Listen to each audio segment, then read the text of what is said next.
McDonald's Indonesia, yang sering disingkat sebagai McD, pertama kali dibuka pada 23 Februari 1991 di Sarinah, Jakarta. Kehadiran McD di Indonesia menandai langkah penting dalam perkembangan industri makanan cepat saji di Indonesia. Dengan konsep yang sudah terkenal secara global, McD membawa cita rasa dan pengalaman makanan yang berbeda bagi masyarakat di Indonesia.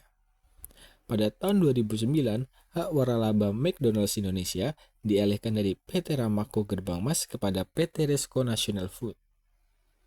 Peralihan ini membawa perubahan positif dalam pengelolaan dan ekspansi gerai McD di seluruh Indonesia.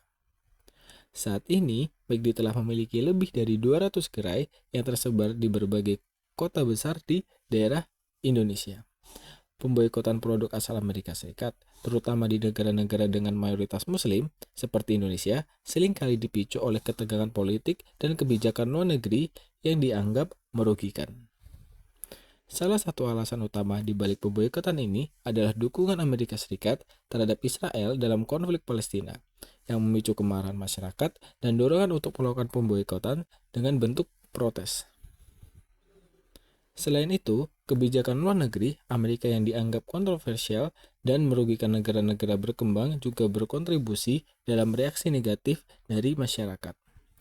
Boikot menjadi salah satu cara untuk mengekspresikan ketidakpuasan terhadap tindakan tersebut. Masyarakat di seluruh dunia, termasuk Indonesia, berpartisipasi dalam boikot sebagai bentuk solidaritas global terhadap isu-isu kemanusiaan seperti konflik Palestina-Israel, sehingga menjadikan pemboikotan sebagai respon kolektif terhadap situasi yang dianggap tidak adil. Selanjutnya, kerugian finansial McDonald Indonesia yang mengalami penurunan pendapatan secara signifikan. Penurunan tersebut akibat dari pemboikotan yang dilakukan oleh masyarakat sebagai bentuk protes dan dukungan kepada Israel. Alhasil, McDonald melakukan penutupan 47 gerai sebagai upaya perusahaan untuk mengurangi kerugian yang terus meningkat dan mem-PHK ribuan karyawan dalam pemutusan hubungan kerja.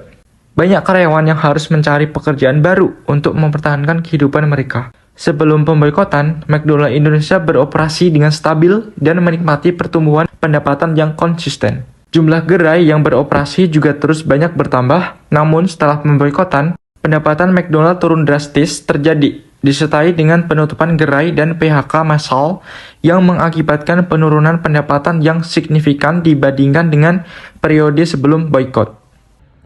Analisis citra merek McDonald Indonesia terkait pengaruh boikot terhadap persepsi konsumen. Pertama, penurunan kepercayaan publik. Boikot dapat merusak kepercayaan konsumen, terutama jika McDonald's dikaitkan dengan isu sensitif. Kedua, perubahan citra merek. Citra positif dapat berubah menjadi negatif jika perusahaan dinilai abai terhadap nilai sosial. Ketiga, loyalitas konsumen terganggu. Pemboikotan mempengaruhi loyalitas pelanggan, terutama di kalangan konsumen yang peduli isu sosial.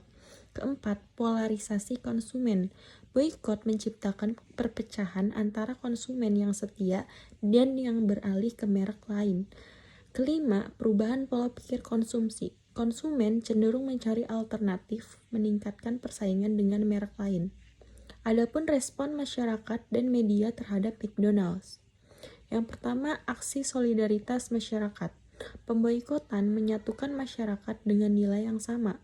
Kedua, tekanan terhadap perusahaan. Boikot menjadi alat tekanan untuk meminta perubahan atau tanggung jawab. Ketiga, dampak media tradisional. Pemberitaan negatif memperbesar dampak boikot pada reputasi McDonald's. Keempat, peran media sosial. Kampanye viral di media sosial mempercepat penyebaran opini negatif. Kelima, strategi pemulihan citra. Respon cepat dan nyata sangat penting untuk mengurangi dampak negatif dan memperbaiki citra merek. Intinya, boikot itu dapat mempengaruhi citra McDonald's Indonesia secara signifikan. Respon yang cepat, transparan, dan proaktif diperlukan untuk menjaga kepercayaan dan reputasi merek di tengah krisis. Hai teman-teman, kenalin aku Ismaliana. Di sini aku bakal ngejelasin bagaimana sih strategi diplomasi bisnis McDonald Indonesia dalam menghadapi tantangan kontroversi global dan berdampak pada pemboikotan. McDonald Indonesia telah menghadapi tantangan akibat kontroversi global mengenai dukungannya terhadap Israel. Hal ini tentu memicu gerakan boikot yang melibatkan konsumen yang merasa tidak setuju dengan posisi perusahaan tersebut. Lalu terkait permasalahan tersebut, bagaimana sih cara mengatasinya?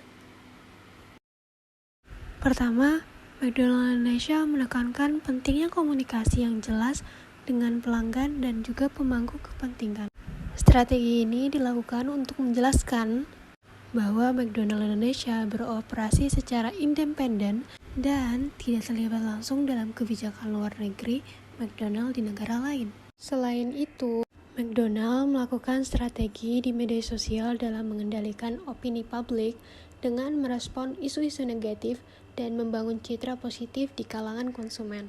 Dan tidak hanya itu, McDonald meluncurkan kampanye pemasaran yang lebih sensitif terhadap isu-isu sosial dan politik. Salah satunya kampanye dalam memberikan sumbangan ke partai politik yang menentang hak-hak LGBT. Kemudian, McDonald juga berfokus pada peningkatan layanan pelanggan, termasuk pengembangan sistem pemesanan online dan layanan pengantaran yang lebih efisien. Hal ini bertujuan untuk menjaga kenyamanan pelanggan meskipun ada tekanan dari boikot. Jadi, strategi McDonald Indonesia bisa jadi contoh gimana mengubah tantangan menjadi sebuah peluang. Kesimpulan dampak dan harapan pemulihan citra McDonald di Indonesia, yaitu pemboikotan McDonald di Indonesia itu dapat berlangsung lama dan memberikan dampak signifikan, baik dari segi bisnis maupun reputasi merek. Yaitu dampaknya itu meliputi beberapa. Yang pertama itu ada penurunan kepercayaan konsumen, yang dimana pemboikotan ini dapat menyebabkan penurunan kepercayaan konsumen itu terhadap McDonald, terutama jika alasan boikot berkaitan dengan isu sosial. Dan yang kedua ada penurunan pendapatan, yaitu berkurangnya jumlah pelanggan secara langsung berdampak pada pendapatan,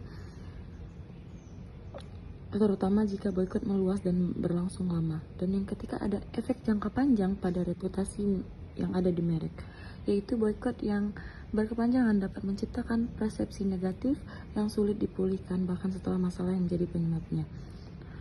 Harapan untuk pemulihan citra McDonald di Indonesia itu yaitu strategi komunikasi yang transparan, kampanye sosial positif, dan melibatkan konsumen dalam dialog, fokus pada pengalaman pelanggan, yang dimana ini pemulihan citra memerlukan waktu dan upaya konsisten. Dengan langkah strategis, McDonald memiliki peluang besar untuk mendapatkan kembali kepercayaan dan loyalitas pelanggan di Indonesia.